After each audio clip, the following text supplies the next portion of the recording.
नवीन phone विकत घेऊ शकतो का? हा लेटेस्ट मॉडेल आहे आणि मी काही पैसे साठवले आहेत. खूप छान. पण तुला वाटतं का की तुझे सगळे साठवलेले पैसे एका गोष्टीसाठी तू खर्च करणं योग्य आहे? मला खात्री नाही. मी याबद्दल कधी विचार केला नाही. मी काय करू? चला, आपण आर्थिक साक्षरतेबद्दल बोलूया. पैसे हुशारीने कसे व्यवस्थापित करायचे हे शिकणं खूप महत्वाचं आहे. आर्थिक साक्षरता म्हणजे तुझ्या पैशाचं योग्य व्यवस्थापन कसं करायचं हे समजणं. यात पैसे साठवणे, खर्च करणे, गुंतवणूक करणे आणि बजेट तयार करणे याचा समावेश होतो. हे जीवनभर उपयोगी येणाऱ्या महत्त्वाच्या कौशल्यांपैकी एक आहे.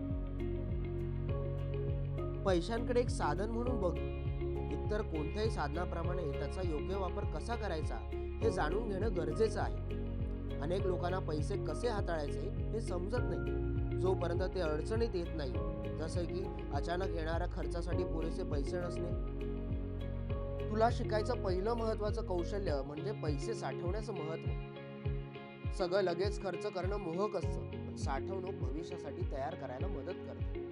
आपत्कालीन परिस्थिती, शिक्षण किंवा घर खरेदीसाठी साठवणूक गरजेची असते. पुढे आहे हुशारीने खर्च करणं. ताबडतोब खरेदी करणं सोपं आहे, जसं की तू पाहिलेला तो फोन. पण आर्थिक साक्षरता तुला विचारपूर्वक निर्णय घेणं शिकवते. स्वतःला विचार, माझी ही वस्तू खरंच गरजेची आहे का? यापेक्षा माझा पैसा अधिक हुशारीने खर्च करता येईल का?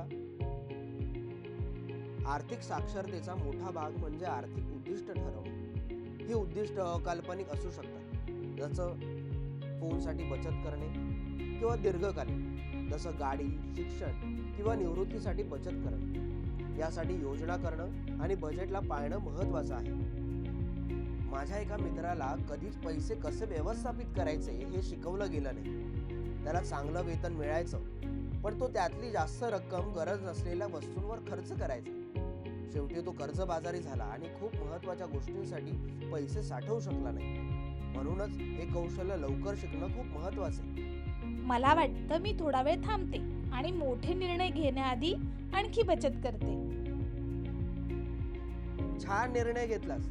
लक्षात ठेव, आर्थिक साक्षरता म्हणजे तुझ्या पैशाबाबत हुशारीने निर्णय घेणे, ज्यामुळे तू आरामात राहू शकशील आणि तुझे उद्दिष्ट साध्य करू शकशील.